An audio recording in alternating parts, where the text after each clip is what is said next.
The process with an OVI or a DUI is a lot more complicated than most people think. It's not like a traffic ticket, it's an actual criminal case. So you can't go in and plead no contest and say, Judge, hey, these are the facts. I'm really not guilty. I wasn't drunk. If you go in and plead no contest or guilty, you're most likely going to jail or some form of incarceration, whether it's a 3-day program over the weekend. Most people don't even realize that you're losing your license for at least a year if you go in the first day and try to throw yourself on the mercy of the court. And we see people make that mistake all the time. One of the first things we do after we get all of our filings into the court is we file a notice to preserve evidence.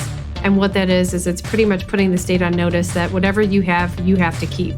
And that's one of the most important things in these cases, because a lot of the time we see videos disappear, body cams disappear, and if we don't have that notice in, then it's as if it didn't exist. Now, when we get that notice in, that means it's presumed to have existed and it's presumed to be in our favor.